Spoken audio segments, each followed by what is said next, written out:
All right, so I'm gonna dive in. I'm not gonna hold you all for too long. I have a couple of really amazing topics I want to discuss today. Grateful for everybody that's kind of coming into the chat now and just being a part of this conference today. And just want to share some of the insight that I have as a tech insider and someone who's been working in the XR and innovative media space for about 15 or so years now. So the title of my talk is XR Beyond Gaming: Building the Next Frontier of Media, Wellness, and Workforce Development.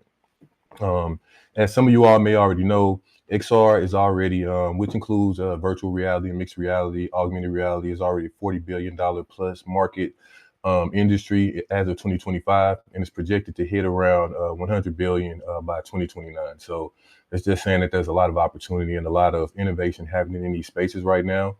But the communities who could benefit the most still have limited access to these technologies and these resources. Studies also show that XR increases learning retention by 30 to 40%, reduces pain in medical patients, as well as mental stress and strain. Yet adoption is still locked in on gaming and entertainment-based verticals rather than some of the other more viable and impactful verticals that some of the research is showing can be more useful to society. The challenge isn't the power of XR; it's really more about accessibility, cultural relevance, and everyday practical value. So if we don't start to lead, especially in our communities, building solutions for wellness, education, training, then XR's biggest impacts will bypass our communities as innovation typically does.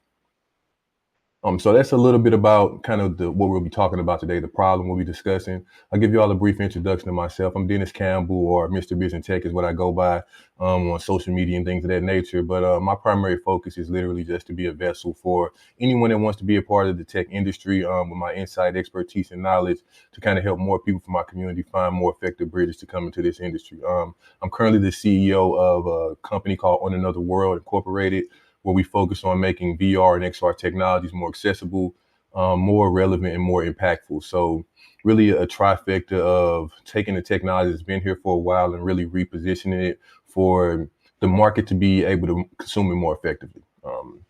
So I kind of continue the slide. We'll go to the next slide. Um,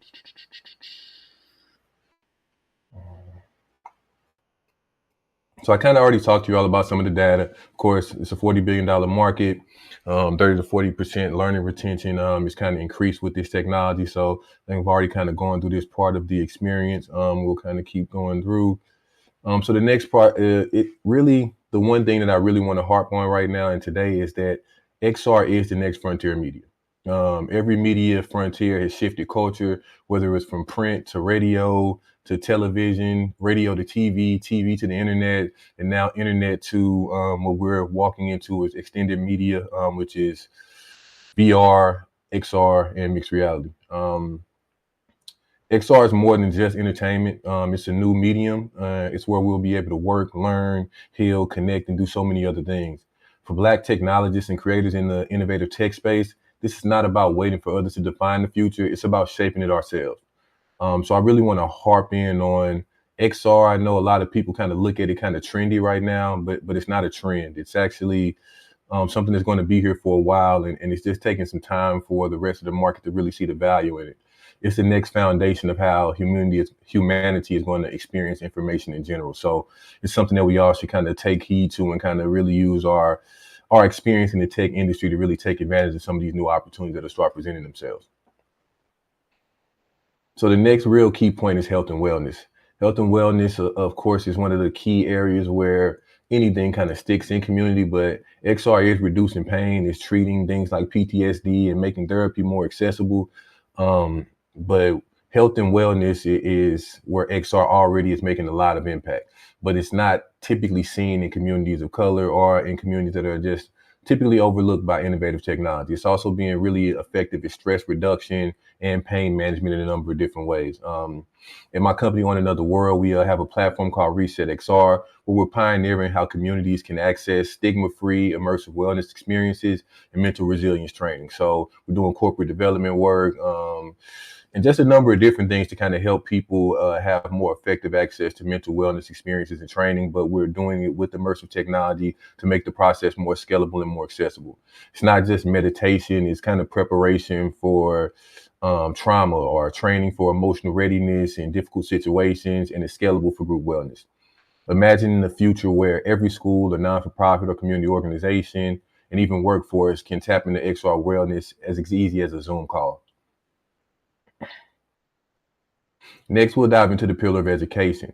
Education, of course, the classroom of the future wears some form of a headset or mixed reality glasses. It's naturally going into that direction. Um, there's also going to be field trips and labs and all different types of technical learning experiences inside the mixed reality formats and extended reality formats. And we're just looking to be someone that's in the middle of the process of helping that get more access to our culture and our community. So you all should definitely kind of take heed to what's happening in the education space. XR creates classrooms without walls. It makes virtual laboratories, global field trips, immersive storytelling gets activated. This actually levels the playing field for underfunded schools and school districts by bringing world-class education directly to students. So um, it's one of those things where accessibility, like I said, is really key and critical here. And then our ResetXR development verticals are proof of XR being able to guide young people from middle school to executive pathways and creative pathways inside of and being career ready. Education equity is no longer just about textbooks and locations. It's really about immersive access to the knowledge and information kids need to get access to. So that's another pillar that we're working primarily on and on another world with ResetXR. And we'll continue in the workforce. So, of course, the next big pillar of value that can come from this types of technology is workforce readiness, training, and development. In industries like medicine, aerospace, and manufacturing, XR is already used for like safe, repeatable, high-impact training in a number of different scenarios. For our communities, XR removes barriers to entry by simulating expensive labs and on-the-job practice. Corporate training in XR isn't science fiction. It's happening today and saving companies millions of dollars, honestly. The next generation of Black professionals must see XR as a career accelerator, not just a gaming tool. Okay, and then we'll go into now the boom. Like I know you all probably saw the MetaConnect event with the new Oakley glasses and all those cool things that kind of came out last week at the MetaConnect event. And right now, XR, of course, is booming. There's a lot of major investments and major momentum happening in this industry across virtual reality, mixed reality, and augmented reality. Meta, Apple, Nvidia, Pico, Samsung, Google, all these really large scale tech companies are investing billions of dollars in XR tech and spatial computing. These investments are pushing XR into the mainstream center of media, just like the iPhone did for mobile computing in the early 2000s and things of that nature.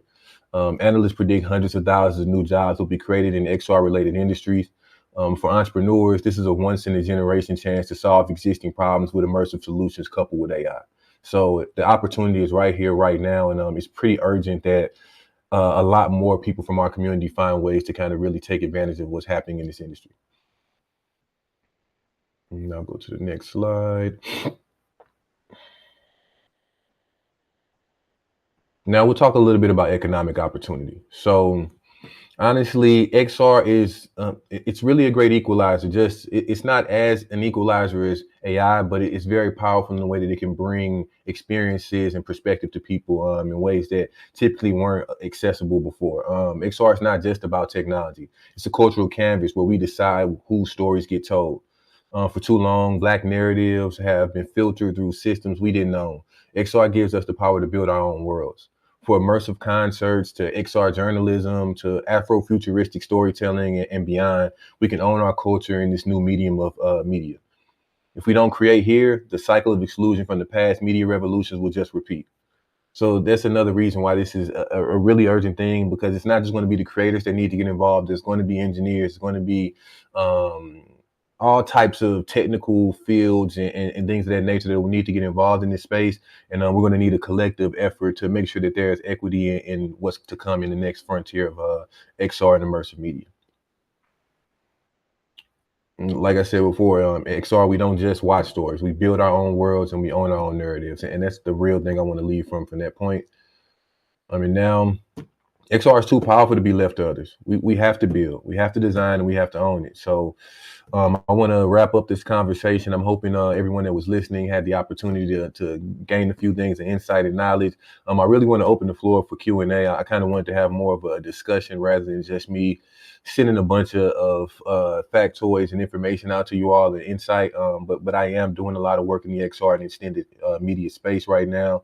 Like I said, on Another World, we're doing the high impact work with ResetXR from a wellness and development perspective, working with organizations and businesses all around the country right now, but developing different relationships in different places. Looking to go into the medical space as well and the education fields very heavily.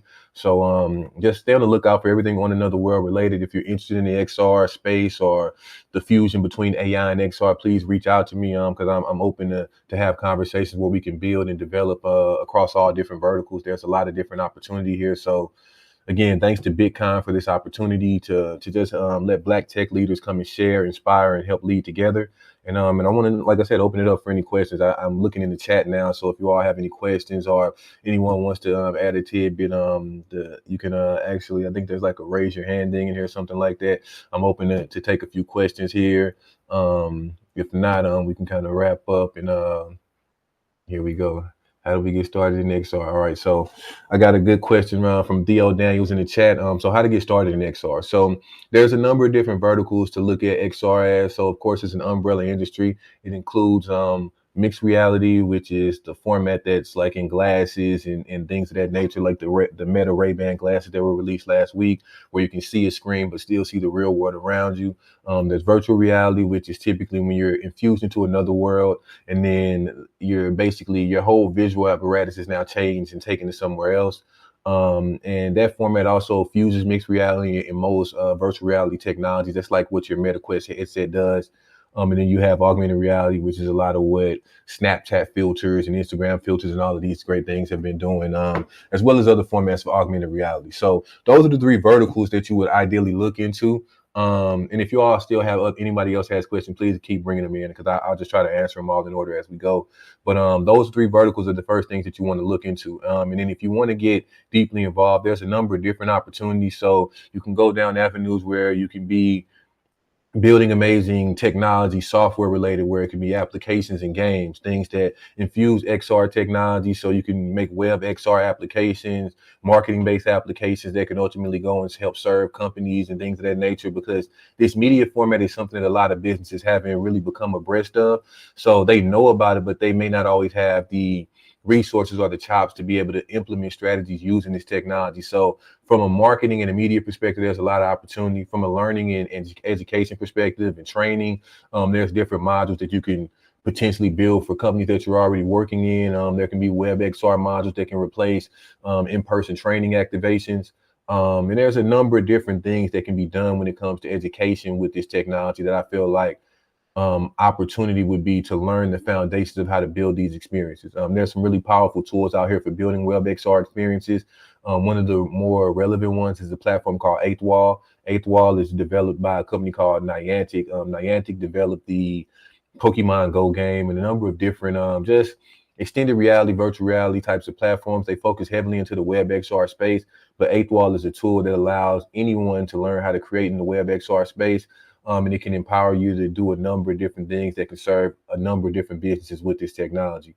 So I would say the first thing would be to look into things like Eighth Wall and WebXR, because that's the first vertical that makes this stuff accessible. And then look into things like Unity and Android. And then there's a vertical of Apple that allows you to build with this stuff. But basically, those are the tools to develop in these spaces. Eighth Wall is a very much so no code, low code type of environment. So it gives you a lot of power with very little overhead. So I would say Eighth Wall is one of the avenues that we train and teach in, but I would definitely say look down the pathway of learning and developing skills in Eighth Wall.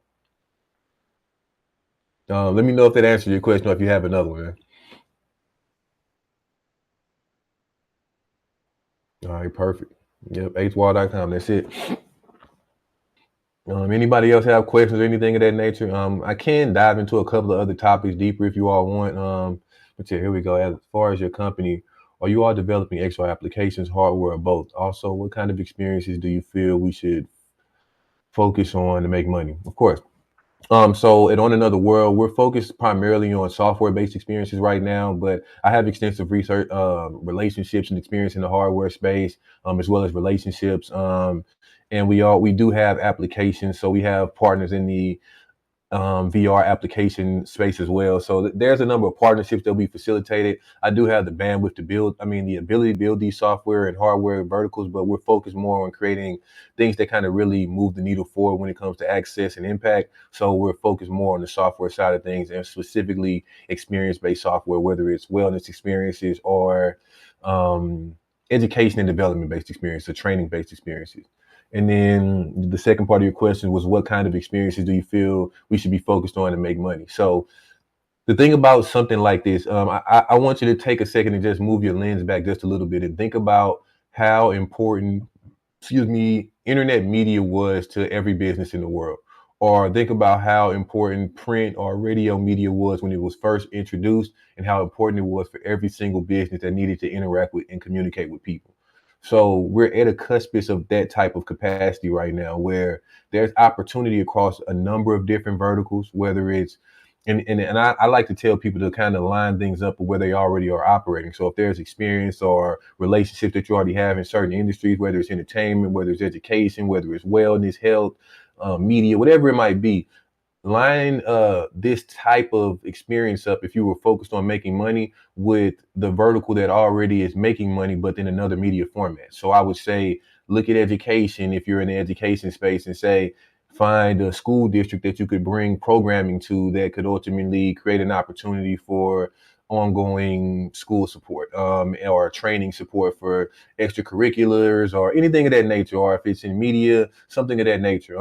I would also say that look to find partners. So ultimately, On Another World is developed to have partners. So there's a number of different things we can do to help facilitate those types of things. But I would say line it up in a way that makes sense. Do you feel it's hardware price point that is limiting adoption? If so, what price point do you think will spur adoption, like the smartphone? Um, so I got you. So hardware price point is not limiting the adoption. People pay a lot of money for technology already. Like your cell phone costs 3 to 4 times the price of a standard VR headset if you're using an iPhone. So it's not the price point. It's actually the application and the verticals that have been preventing adoption. So I've been in this industry for about 3 years now, heavily. I've been in media for over 15 years when it comes to technology, but heavily focused in the immersive tech and media space for the past 3 years. And I've immersed myself with the leaders of these industries. In this industry, there's a lot of amazing innovation happens, but there's a lack of just understanding of what the market actually needs from this technology to make it relevant enough. So that's one of the main things that we're focused on Another World. It has nothing to do with the hardware price point or the ability and capability of this technology. It literally has to do with the way that the technology is being presented to people. Most people see it as a gaming-based tool and resource because that's how it was mainstream marketed and pushed. And to get the adoption of the hardware to spike the way that this industry has been anticipating and a lot of people in the tech industry have been anticipating, it's going to come down to people seeing more relevant and impactful applications and services from this technology and then spiraling into those other verticals that kind of come into your everyday thing of entertainment and things of that nature. But really the wellness based things and the development and education based things that we're developing On Another World and making them more accessible. Accessibility is another issue. Making all of these things more accessible without people having to make large scale investments up front for the hardware are the things that are going to let people see the value and then open the door up for people to kind of start exploring this technology in more effective fashions.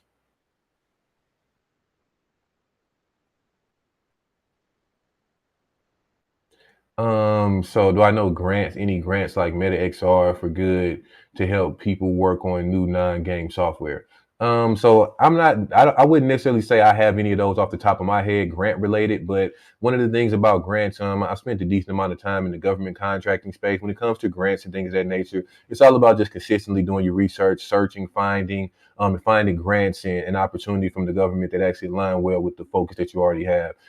Trying to align after you find the grant is typically a harder situation than looking for the things that already align really well with you. So when it comes to stuff like that, it's just having the right strategy and then going to do the research to find opportunities that align with what you're looking for when it comes to grant funding. But grant funding is one of the pipelines where you can fund stuff like this. There's sponsorships, there's brand and business partnerships. There's a number of different verticals, and naturally investment comes into play when things like this get fused with AI. Opportunity create comes much faster. So there's a number of different opportunities there. But yeah, I don't have any grants off the top of my head. But I would say if grants funding is something you're interested in, of course, do the research and go and find those opportunities and look down avenues where those are readily available. Yeah, SBA and Apex are definitely good resources. I actually operate in the SBA out here in Southern Cal, and also have used the Apex Accelerator as well with my consulting firm as well. So that's a great asset and resource for sure when you're looking for different funding options. Any other questions?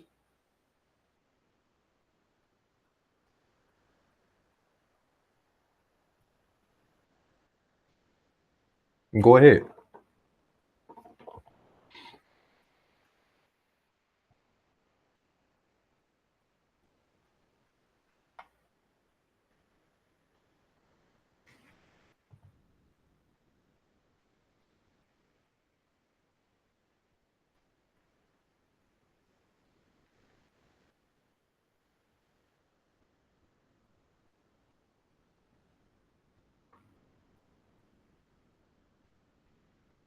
I'm giving him a second to drop his question in the chat, everyone. If anyone else has questions, feel free to shoot them over. I'm definitely going to just kind of field everything I can here. I wanted this to be I didn't know what the format was going to be completely when I came in, but I definitely like having more of a discussion rather than just me talking.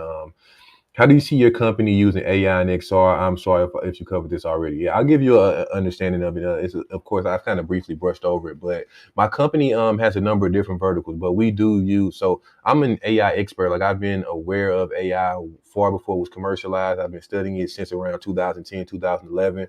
I'm grateful for the commercialization and the mass kind of push for AI right now.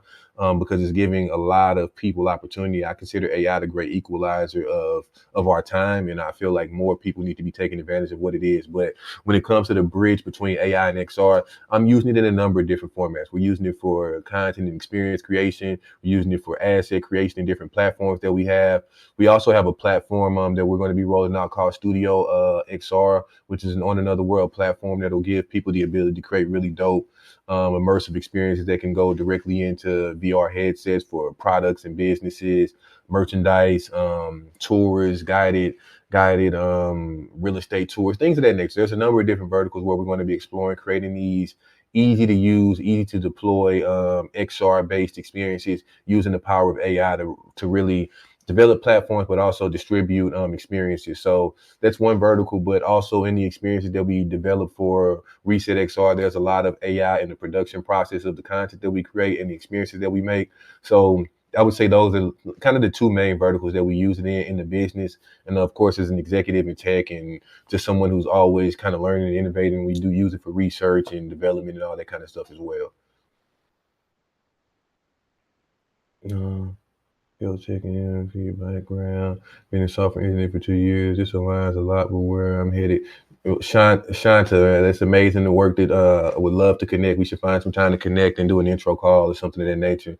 I'm definitely on LinkedIn. So anyone in here, you all can find me on LinkedIn. Dennis Campbell. Maybe type in OAW. I'll drop my LinkedIn in the chat. So if anybody wants to kind of tap in with me, you all can have the opportunity to just come directly and connect. I'll drop it here now for you all.